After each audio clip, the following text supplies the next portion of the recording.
I miss you, Traps. Yo, guys, welcome to my very first video on the MMA themed channel. Sorry for the long pause, I have tism. Uh, I just wanted to make this video because I have some frustrations with the UFC rankings. And there's one man behind the whole inspiration of this video that I wanted to bring up, right? So let's just take a stroll down to the middleweight division. Let's look at the rankings, right? Strickland, number one. That's fine. He beat Izzy, you know. That's what put him number one. Lost to Duplessis. That makes sense. Nasruddin, he just beat Adesanya. So, that makes sense. Hamzat definitely makes sense for sure. He ran through Robert Whitaker. Izzy, yeah, I like that placement. That's fine. Whitaker, yeah, that's good. I personally think he should be like number six, right under Cal, but whatever.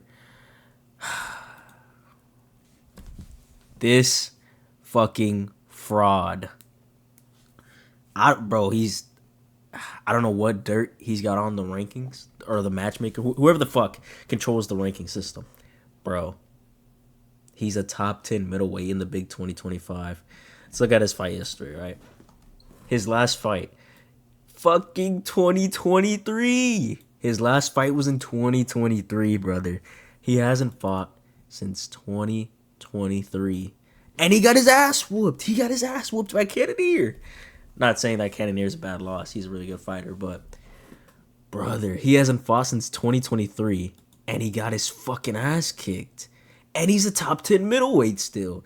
Now, granted, he does have this win over Dolidze, which is whatever. I don't think Dolidze's that good, but I guess it's a decent win in the matchmaker's eyes.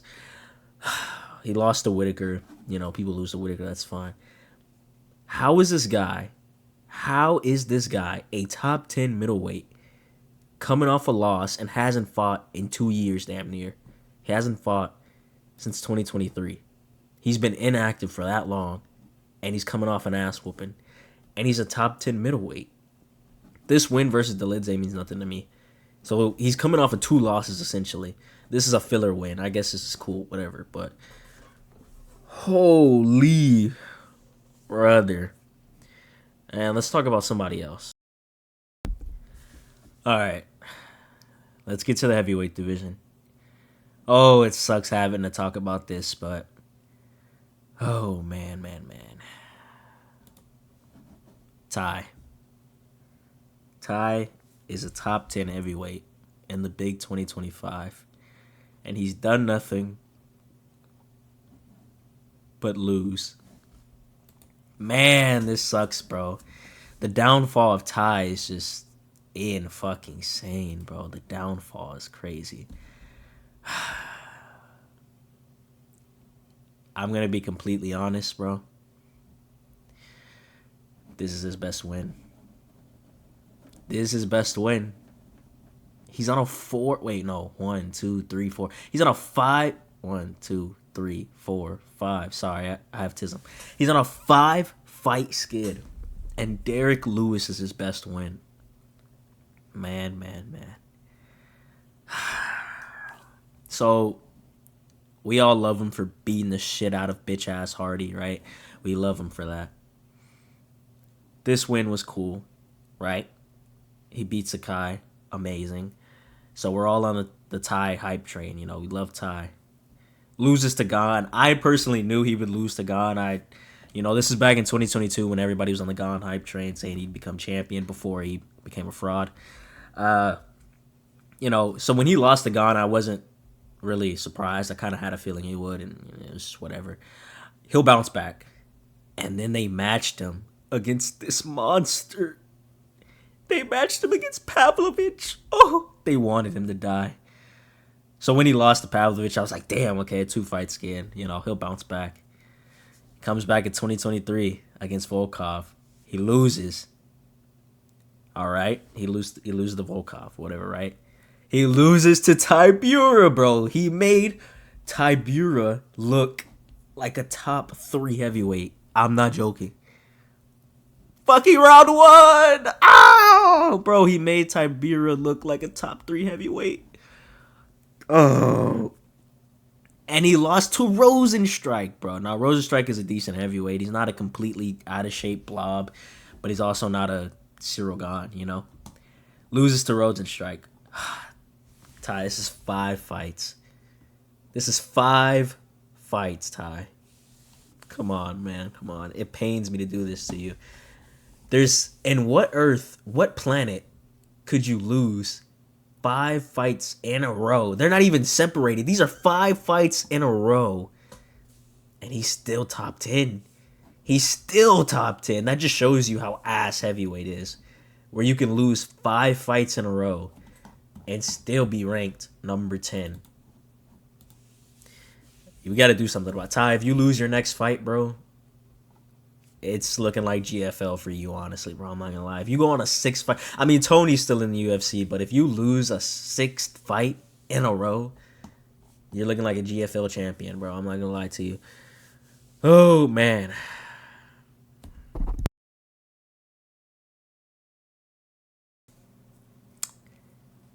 Yair Rodriguez is ranked number 5 in the featherweight division, bro. Yair Rodriguez, you're cooked. So, ranked number 5, right? He beat Emmett. That's cool. That was in 2023, though. Gets his ass brutally taken by Volkanovski. Just gets, oh my God, that was a masterclass by Volkanovski. Gets completely destroyed by Volk, right? The champ. So I think realistically that should have put Yair at like number 4. Number 3 to 4, whatever, right? Bro, after he gets his ass blasted by Volkanovski, which he's on a bad win because it's Volk, he gets finished by Brian Ortega. Bro, everyone predicted a Yair Rodriguez finish. Everybody. When this fight happened, everybody predicted that Rodriguez would KO him, right? Which he was doing good in the beginning rounds, but this fucking fraud, this Mexican Anshul Jubilee, has 0. Brother, your ground game is 0. Your wrestling, 0. Like, he got subbed by... Brian Ortega's a wizard on the ground. He's amazing. This guy's a killer on the ground. You know, he's amazing BJJ. Come on, bro. You have no ground game. With 58 seconds left in round 3, he gets subbed by Brian Ortega. Now, if this was a year ago, Brian Ortega, I'm not going to lie, he would have been in place for Yair. Because Brian Ortega was inactive for so long. Between this first Rodriguez fight and then this fight with him, so this was 2 years in between each other, damn near, right? Brian Ortega was ranked number 3. Brian Ortega was inactive. So this is a quick little honorable mention. Brian Ortega was inactive for about 2 years in between this fight and this fight. And he was still ranked number 3. Man, I'm telling you, these guys have some serious dirt on the rankings, on the guys who make the rankings. So, man. Michael Chandler. You know, there was a time where people, including me, were saying that Michael Chandler was going to beat Islam. Whoo, man. How the tables turn. Let's look at his fight record, right? So, debuts, knocks out Hooker. Great win, great knockout. That's cool. Loses to Oliveira, right? You know, that's fine. Oliveira's not a bad loss. Right after that, loses to Gaethje. You know, Gaethje's a good fighter, not a terrible loss, okay. He beats Tony Ferguson on a, 10-11 fight skid? I don't even know. He beats old, out of prime, washed up Tony Ferguson, who's on like a fucking 10-fight skid, right? Decent. It was a good knockout, but not a great win at all, really. Right after that, loses to Dustin, gets choked out, right? Then right after that, loses to Oliveira again for a second time, right? And let's look at the way he's lost, right? So this Oliveira loss, KO, TKO, right? Loss. This was a decision. This one is a loss by submission, right? So he's been finished twice. The other one's lost by decision. He lost to Oliveira twice, and he's still a top 10 lightweight. So, oh man, this is bad. This is bad. You got subbed by Dustin Poirier.